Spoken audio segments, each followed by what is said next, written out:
Olá, amigas e amigos, muito boa tarde nesta sexta-feira, 22 de março.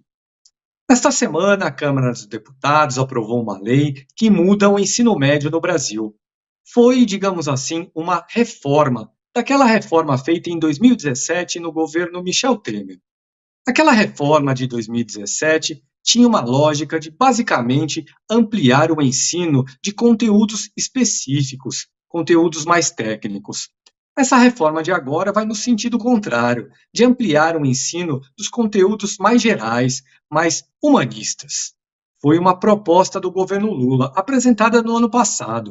Setores lulistas, alguns deles eram ainda mais radicais e propunham simplesmente uma revogação completa da reforma de Michel Temer. O ensino médio no Brasil é o ensino que mais tem evasão escolar, dado mais uma vez representado em pesquisas do MEC. O MEC que nesse ano já divulgou um censo escolar sobre o ano passado. E diante dessa evasão escolar grande, não é difícil entender o porquê. No Brasil, temos muitas carências sociais. Não é incomum que jovens larguem os estudos para trabalhar e ajudar em casa, ajudar os pais em casa. E é para combater essa evasão escolar que o governo Lula vai começar a pagar no próximo dia 27 de março uma bolsa, um pé de meia para os estudantes do ensino médio. Será uma tentativa de mantê-los na escola até a conclusão desses estudos. Será que a ideia vai funcionar? E afinal, o que exatamente faz essa reforma do ensino médio aprovada essa semana? É para uma entrevista sobre esses assuntos que eu, André Barrocal, repórter em Brasília, tenho hoje do outro lado da linha, lá em São Luís do Maranhão, o deputado Idilvan Alencar. Ele que é deputado pelo PDT do Ceará e é também um militante da causa da educação. Então, ao senhor deputado, em primeiro lugar, eu agradeço a gentileza de nos atender. Muito boa tarde. Boa tarde, André. É um prazer. O tema aí é super interessante e eu fico feliz em ter essa oportunidade de falar com todos que nos assistem. Muito bem, e para aqueles que nos assistem nesse momento, eu deixo aqui os recados tradicionais do início das nossas transmissões. Se você ainda não é um inscrito no canal de Carta Capital no YouTube, inscreva-se agora. Clique aí no botão, curta, comente, compartilhe nossos vídeos. Se você gosta do nosso jornalismo, mas ainda não é um assinante da Carta, torne-se um agora também. Entre no site www.assinecarta.com.br e se informe a respeito das condições de assinatura. Então, deputado, eu lhe perguntaria inicialmente o seguinte: o senhor era a favor de fazer uma reforma na reforma do ensino médio feita no governo Michel Temer? Sim ou não e por quê? Olha só, quando essa reforma ela foi discutida no Brasil, em 2017, eu era secretário de Educação do Estado do Ceará. O ministro Camilo Santana era governador, era o secretário dele de Educação. E fui eleito presidente do Conselho Nacional do secretário de Educação, concede, exatamente com a pauta de, digamos assim, um certo confronto ou queria mais discussão sobre a reforma do ensino médio. Porque o governo Temer ele tinha as reformas trabalhistas, a reforma da educação, ele queria se consagrar como o presidente reformista. E eu, secretário de Educação, não aceitei aquela coisa vindo imposta, sem discussão, sem debate. Eu me insurgi contra a forma, inicialmente, e me candidatei a presidente do Conselho, fui eleito. Em 2017, 2018, enquanto secretário, eu fui contra. Eu já fui contra inicialmente por a forma, porque não se implanta uma reforma com essa magnitude sem discutir com os atores principais do processo, que são professores e estudantes. Os secretários de educação são importantes? São, mas no dia a dia, na prática, quem vai colocar isso para funcionar é o professor. Então, naquele momento, eu fui contra, até porque era uma coisa muito rápida.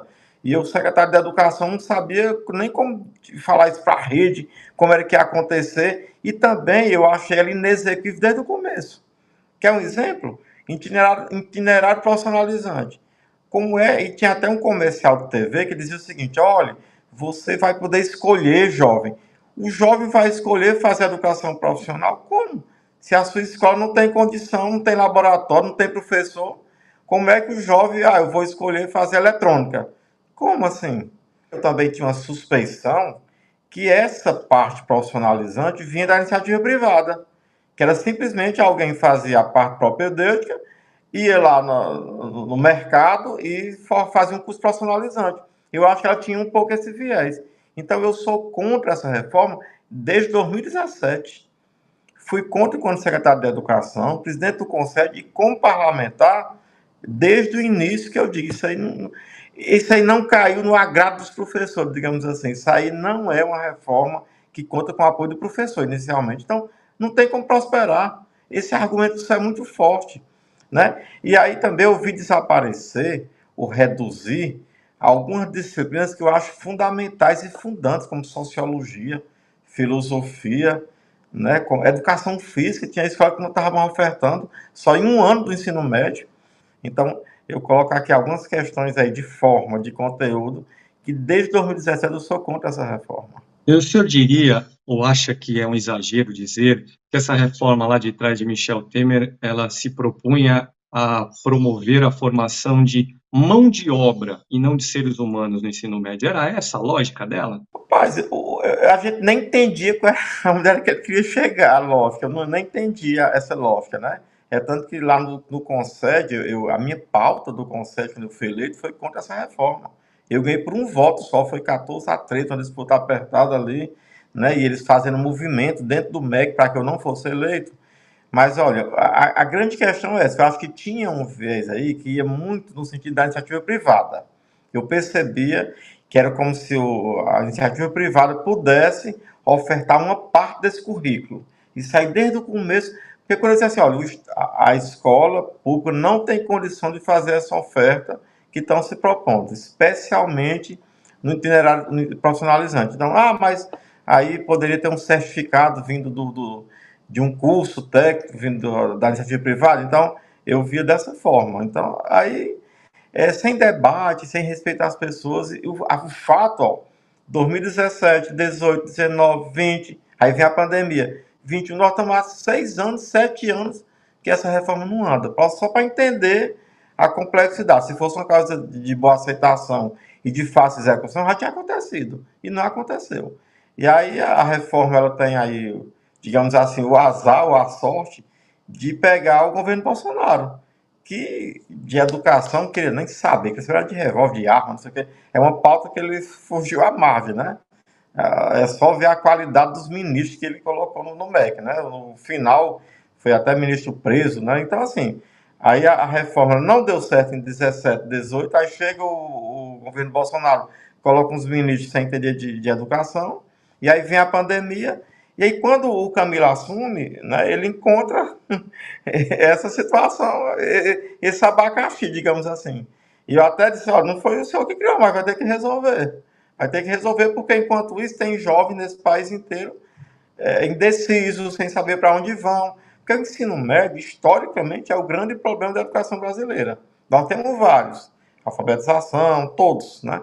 Mas o ensino médio é aquela fase da transição que historicamente é complexa, né? O Brasil, a escola é pouco atrativa, então vamos criar um novo ensino médio. Só que esse novo ensino médio tornou a escola mais desinteressante ainda. E, deputado, vamos entrar então aí propriamente no conteúdo do que foi votado essa semana na Câmara dos Deputados. E eu lhe pergunto inicialmente o seguinte, peço até para o senhor fazer um esforço aqui para explicar para quem nos assiste e não é familiarizado com o tema. O que foi feito em relação, digamos assim, àquela carga horária do ensino de matérias básicas, digamos assim, que todos os alunos precisam aprender na escola? Bom, então vamos aí para a questão das horas, aulas, que é o cerne da questão, né? 3.000 horas, vamos pegar 3.000 horas, né? O ensino médio, o novo ensino médio aprovado, dizia o seguinte: 60% de 3.000 horas, ou seja, 1.800 horas, é para uma base comum: português, matemática, química, física, biologia e filosofia. Os outros 40% dessa carga horária, ou seja, 1.200 horas, é uma base diversificada. Agora, que diversificação é essa? As redes é quem vão definir. Aí tinha de tudo. Era umas 40% do tempo do estudante na escola, era com uma parte diversificada, e aí tinha lugar que tinha 300 itinerários diversificados, aliás, 300 disciplinas aí armadas diversas. E o conteúdo do Enem? Em outra direção, porque não estavam cobrando essa parte diversificada. Então, o que acontece? O MEC faz uma escuta de um ano escutando, né, e no final constrói um projeto que manda para a Câmara diz assim, olha, não são mais 1.800 horas de base comum, agora são 2.400 horas. E essa parte diversificada serão 600 horas. Esse era o projeto do MEC. O relator muda, até porque o relator era o ministro da Educação em 2017, que implantou o novo ensino médio. Olha, então ele vai e muda e volta para 1.800 horas essa base comum, ficando 1.200 a base diversificada.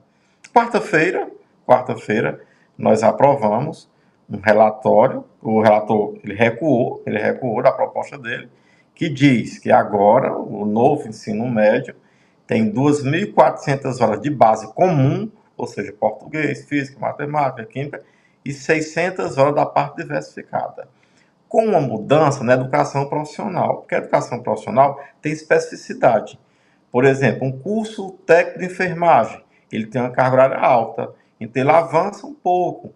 Inicialmente se pensou em 1.800 horas para a educação profissional, e aí ficou em torno de 2.100 horas base comum, podendo chegar até 900 horas dessa parte técnica. Mas, no geral, o que nós aprovamos foi 2.400 horas para a base comum e 600 para essa parte letiva, exceto na educação profissional, que é específico, de acordo com o conteúdo da carga horária do curso. Tem curso de técnico de enfermagem, carga horária maior, técnico informática, já tem um pouco menor, aí depende do catálogo de oferta do curso. Acho que, em síntese, essa foi a cerne da questão, que é essa carga horária comum. Por que a gente fala tanto que é importante ter essa base comum? É para que as pessoas consigam ter a mesma educação no interior do Ceará, no interior de São Paulo, na iniciativa privada, na escola pública, para que a gente não crie desigualdades. Esse novo ensino médio estava aumentando a desigualdade. No momento que eu só tinha 1.800 horas iguais, e as outras 1.200 eram diversificadas. Então, essa diversificação provocava aí um caos. E o Enem? O Enem está cobrando o quê? Está cobrando essa parte comum. Só para a gente entender o prejuízo que estava causando. E certamente agora vai ter transição, né? Porque tem estados que já começaram a implantar, então com a carga horária.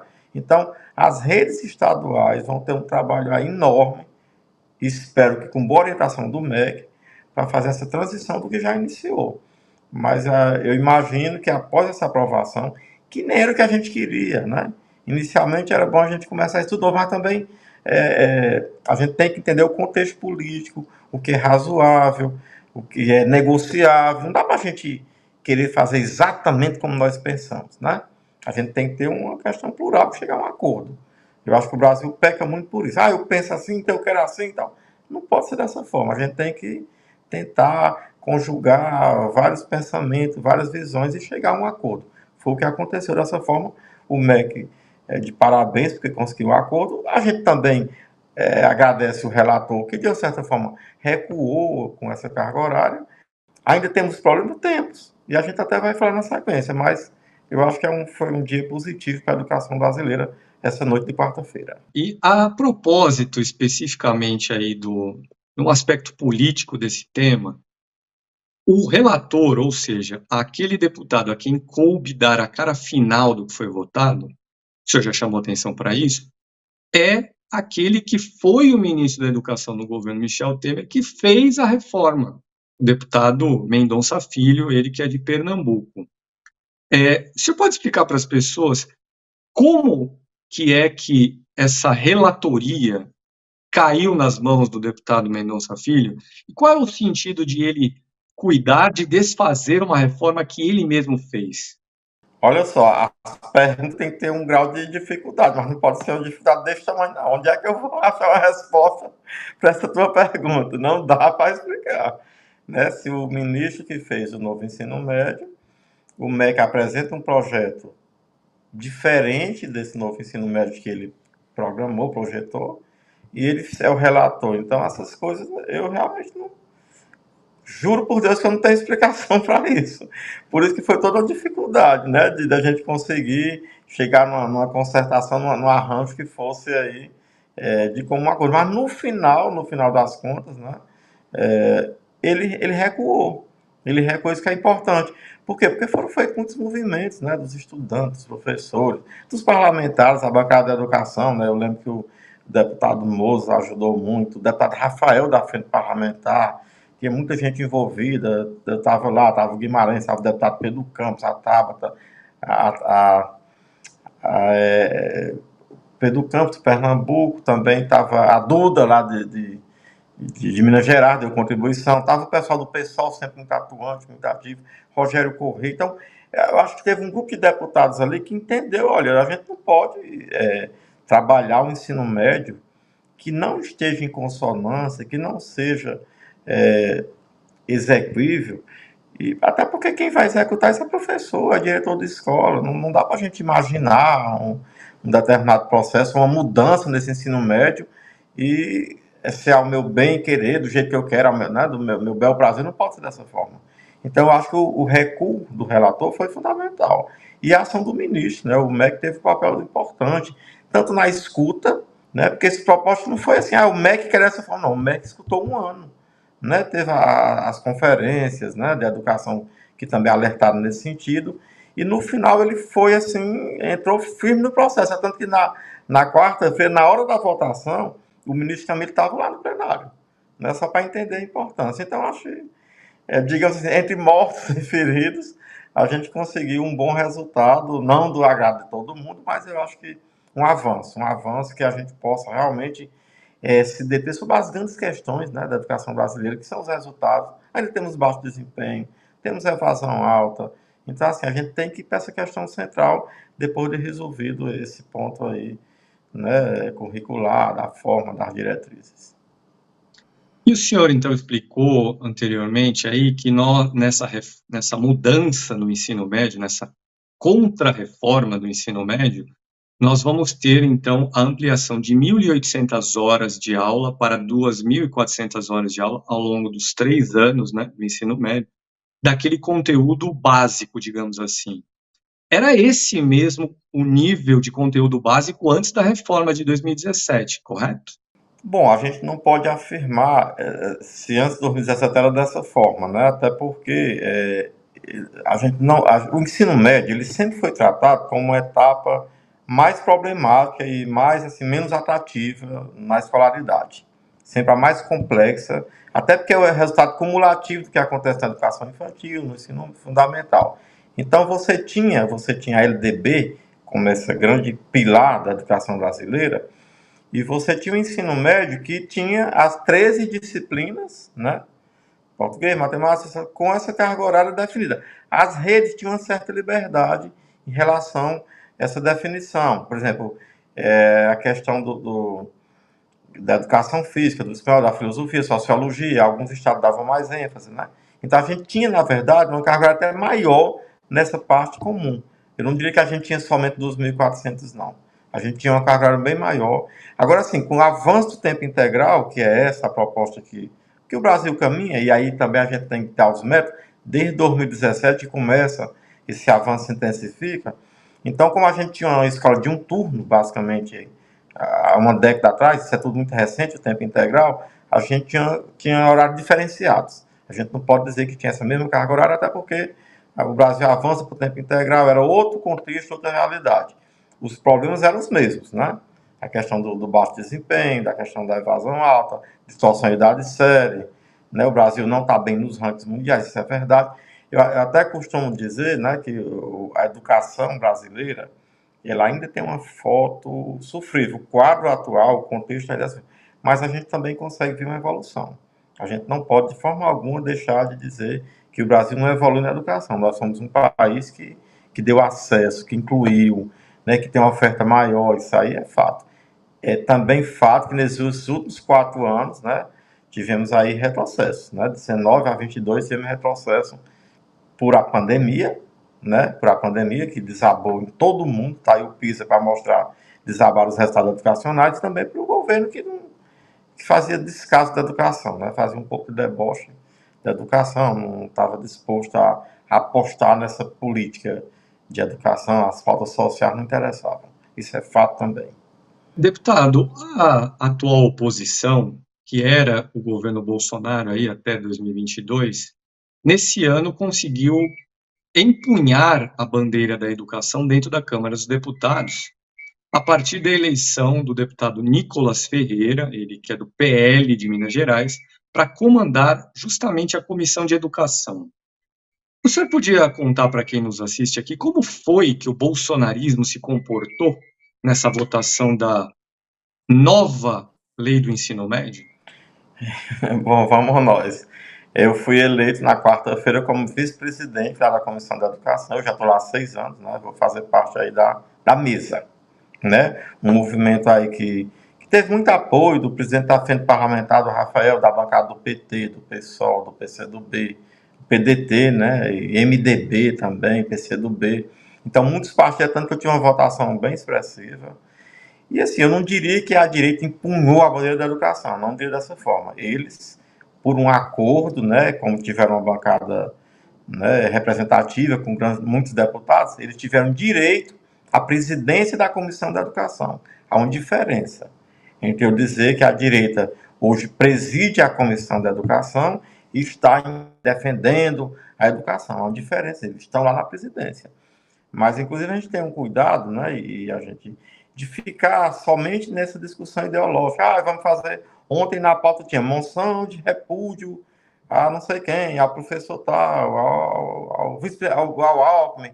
Então, assim, isso não é defender a educação, né? E a gente precisa, inclusive, eu estou na mesa para isso, para que a gente consiga puxar uma pauta que realmente interesse a educação brasileira, interessa ao professor, ao estudante, aos pais, interessa ao país.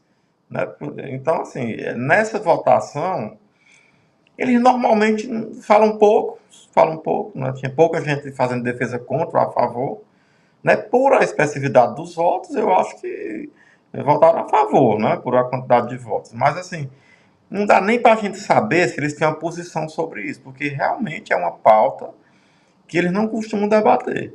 Eles só debatem assim, olha, teve um professor tal que em determinada escola ele falou mal do Bolsonaro, ou era um professor esquerdista, comunista, não sei o quê. Aí eles se interessam, mas quando são temas centrais, fundantes de conteúdo, eles não costumam é, discursar nem debater, não.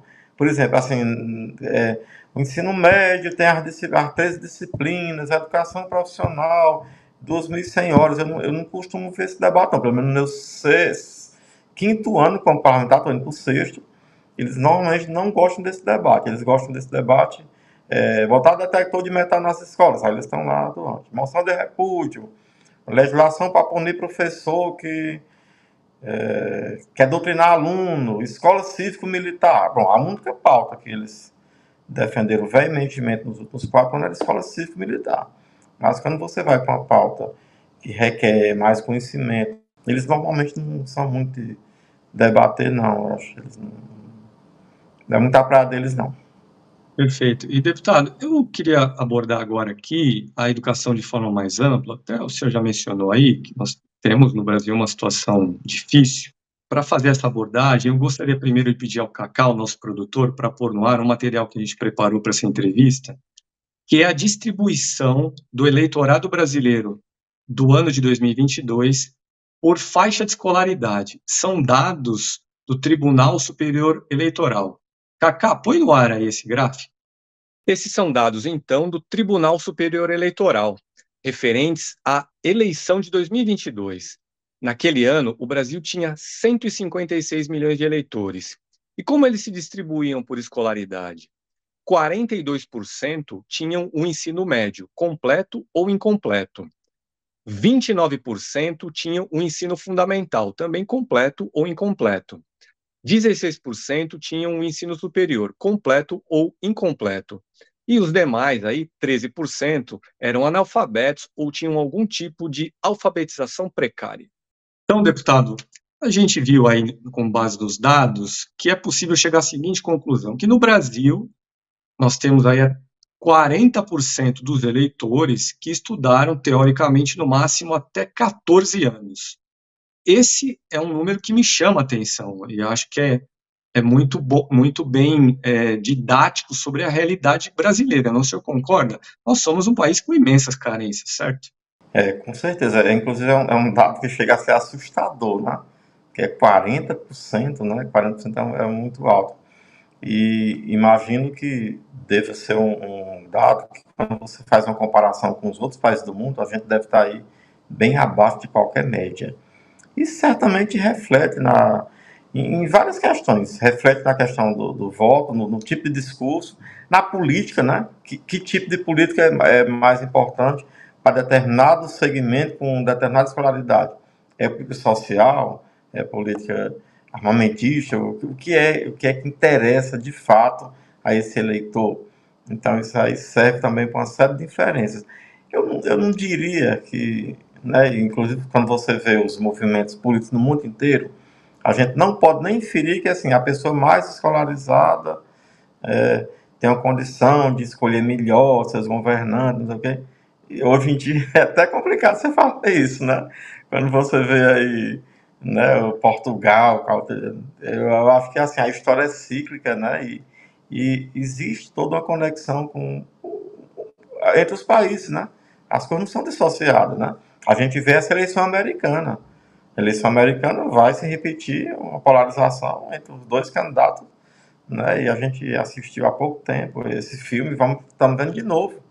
Então eu até não tenho coragem de afirmar que uma população mais escolarizada, com mais conhecimento, ele escolhe melhor seus governantes, não. Mas eu acho que isso aí é mais importante até para direcionar a política social. Eu acho que um presidente da República, um governador, um prefeito tem a obrigação de encarar essa realidade brasileira e mudar esse quadro. Isso sim, sem dúvida. Por que que no Brasil, na sua opinião, deputado, a evasão escolar é tão grande no ensino médio? Pois é, eu falei um pouco sobre isso, mas eu vou dizer agora, eu vou falar assim, mais detalhadamente. A gente tem que entender que o conhecimento é cumulativo, né? Se eu tenho uma educação infantil bem feita, se eu me alfabetizo na idade certa, né, e tenho ali o ensino fundamental bem feito, eu tenho uma possibilidade melhor de concluir o ensino médio, ter bons resultados e seguir minha trajetória educacional. Quando essas etapas não são bem feitas, o ensino médio é como se fosse enxugar gelo.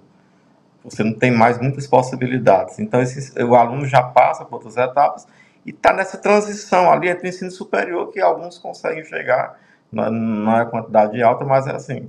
E o ensino médio, e aí tem a ver até com a reforma, sempre foi considerado uma fase onde a escola é pouco atrativa. É importante formular a política pública com base em evidência. E o que diz o censo, o que diz a PNAD do IBGE? Que os jovens abandonam o ensino médio, 47%, se não me falha a memória, porque querem trabalhar, né? Que eles estão dizendo. Então é pensando nisso que o governo Lula, o ministro Camilo, cria esse programa de poupança estudantil, que batizado de pé de meia, que é um projeto de lei que eu apresento em 2019, foi aprovado na Comissão de Educação, mas é claro que não prosperou no governo Bolsonaro, porque a política social não é o seu foco. Então, o Lula e o Camilo implementam, já vão começar a pagar, colocando uma ajuda financeira para esses estudantes, não de forma graciosa, mas uma ajuda que está ligada à conclusão, que é o que você está abordando aí, a fazer o Enem, a rematrícula, a permanecer na escola. Então, é nesse sentido. Então, o ensino médio tem essa questão. Já é um adolescente que às vezes precisa trabalhar por conta do sustento da família, e aí nós somos um país que ainda padece de uma série de questões sociais, né, de necessidades básicas, inclusive. Então, é por isso que o ensino médio, a escola não é desconectada da realidade social, financeira, está todo nesse contexto. Então, por isso que o ensino médio é a etapa da escolaridade mais sofrida, digamos assim.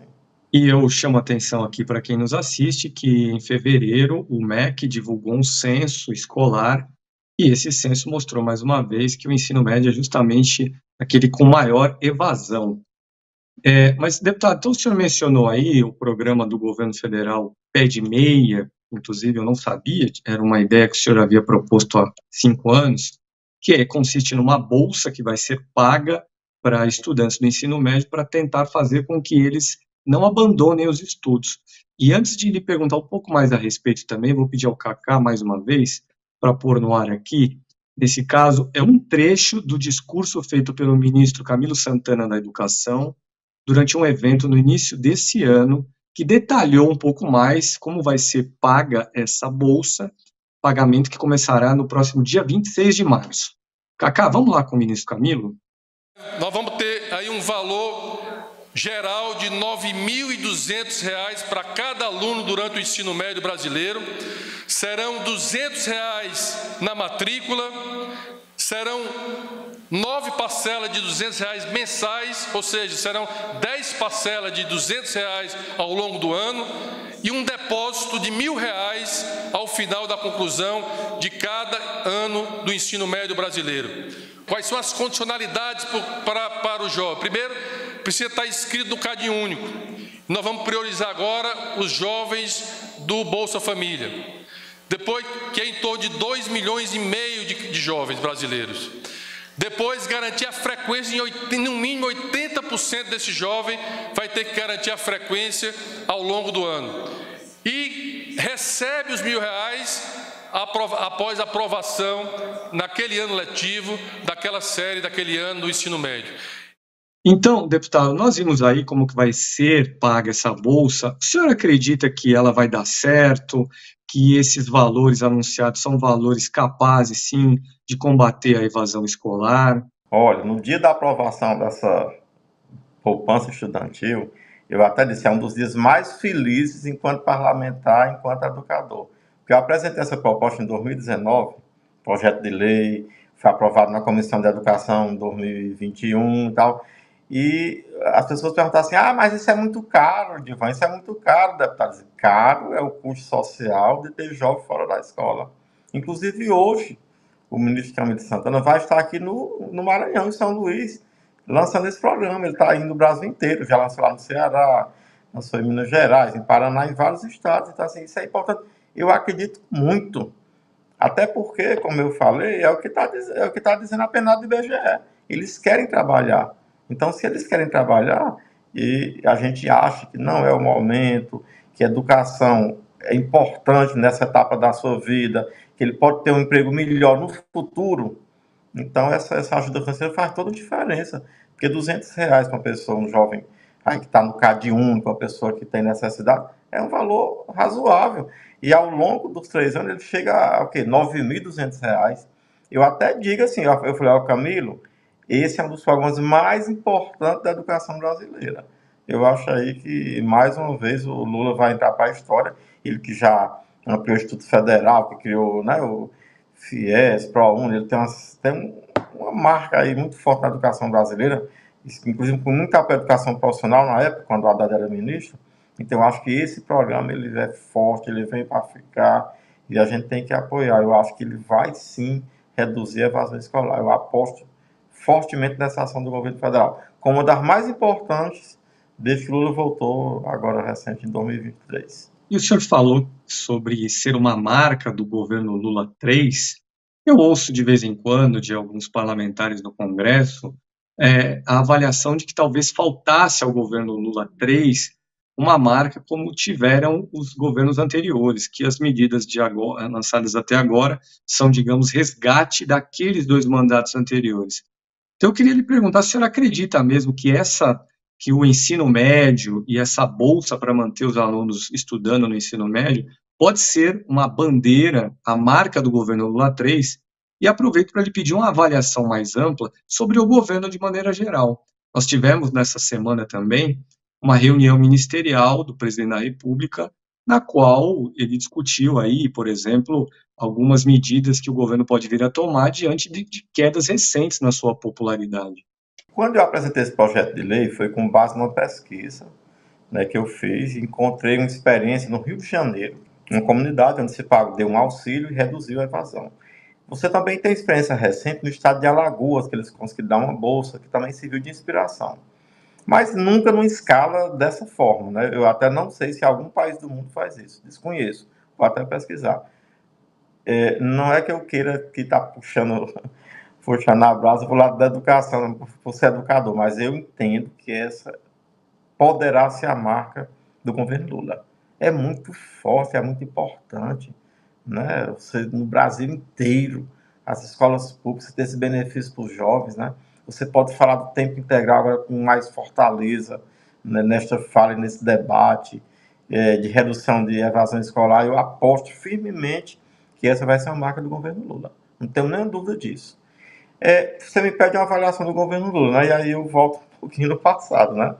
Assim, eu acho que esse governo é um governo de reconstrução. Tivemos um ano difícil. Quando você vai para o MEC, você vê aumento do valor da alimentação escolar, transporte escolar, das bolsas do CAPES, né? mais institutos federais sendo reabertos, uma série de ações de reconstrução mesmo. E, recentemente, nós vimos essa pesquisa de popularidade do Lula que desabou, especialmente na parte econômica, né? Porque o mundo inteiro é muito sensível à variação de preços. E aí eu vou puxar um pouco um dado seu. Você colocou que o Brasil é um país que tem pessoas pobres, com baixa escolaridade. E aí, quando aumenta o preço do feijão numa proporção maior do que a inflação, do que o poder aquisitivo, isso aí fatalmente tem uma queda de popularidade, né? Mas você vê que há uma redução do desemprego, isso é fato, né? Essa questão do salário mínimo tendo ganho real também é uma coisa importante. O Brasil se recompondo em relação às políticas sociais todas, a de saúde, de educação, de saneamento, de habitação, né? Isso aí a gente é fato. Agora, realmente, essa parte econômica, especialmente no preço de alimentos, né, que vão para a mesa das pessoas mais humildes, mais necessitadas, precisa realmente, o governo precisa dar um jeito nisso. Não dá para a gente continuar com inflação de alimentos num patamar alto. Isso realmente deve ser uma preocupação, já é. Ele até reuniu os ministros para dizer, olha, a gente está fazendo muita coisa, não está tendo uma certa divulgação, mas além dessa questão de divulgação de políticas sociais, que já é fato, ele implementa uma série de ações. Mas é continuidade. Sim, mas tinham acabado de investir nessas áreas. Agora, essa parte da economia é fundamental. O mundo inteiro mostra isso, onde a economia não vai bem. E aí eu nem falo que a economia não vai bem, mas nessa parte da inflação dos alimentos, aí a gente precisa resolver, para que ele volte a ter boa popularidade e a gente consiga, nesse país, né, ter um bem maior que não tem preço, né, que é o bem da democracia, da liberdade, que a gente esteve por um triz. Por muito pouco esse país não virou uma ditadura, estão aí todos os fatos, e a gente precisa entender que o governo Lula acertar junto com sua equipe significa também a gente dizer que vai ter a segurança de viver num país democrático, que a gente possa falar, se expressar, discordar, aceitar, né? Então isso também é importante. Esse valor ele não tem preço, não está na balança econômica, mas para mim é um dos bens maiores que a gente pode ter num país, numa nação. E para terminar, deputado, o senhor falou em democracia, vou aproveitar essa sua deixa. Nós temos visto aí o avanço de investigações da Polícia Federal sobre tentativa de golpe contra o resultado da eleição de 2022, investigações que chegam perto do ex-presidente Bolsonaro, chegam perto também de alguns militares. Estamos também às vésperas de 60 anos do golpe militar de 1964. O senhor diria que nós, desta vez, em relação à tentativa de golpe de 2022, nós veremos punições de militares? Pois é, eu nem lembrava dessa fatídica data, né, desses 60 anos, agora do 31 de março. As investigações avançam e mostram que realmente, né, assim, teve por muito pouco de ter um golpe militar, né, e assim, o Brasil, essa questão de punição, eu imagino que isso nem seja bom para o país, para o governo Lula. Eu acho que não é uma coisa boa. Para a dita esquerda, não é. Mas eu acho que para o Brasil pensar no futuro, ele precisa ajuste contas com esse passado recente. Né? Eu falo pelo país, não é? Eu até acho que para o governo era melhor que não tivesse todo esse movimento, isso aí, né? Esse foco. Não é isso, é tanto que ele nem fala muito sobre isso, mas acho que para o país, para as crianças, para os jovens, para o futuro, eu acho que vai ter punições sim, e pela primeira vez, né? Isso eu não digo nem com prazer, nem com vibração, mas eu acho que é mais uma questão institucional, isso é uma obrigação institucional. Não dá para dizer, não, então vamos deixar para lá, tá tudo bem, vamos para frente. não dá para ser assim, porque o Estado de Direito não permite. Dessa forma que eu vejo.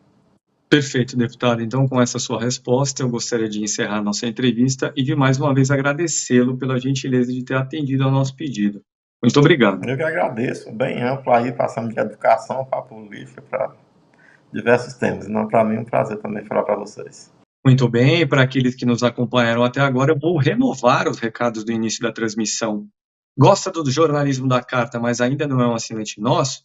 Torne-se um agora. Entre no site www.assinecarta.com.br e se informe a respeito das condições de assinatura. Gosta aqui do nosso canal, mas ainda não é um inscrito nele? Torne-se um inscrito agora também. Clique aí no botão, curta, comente, compartilhe nossos vídeos. Compartilhe em particular esse que você acabou de assistir. Então é isso, eu fico por aqui. Um grande abraço a todos e até a próxima semana com mais um Poder em Pauta.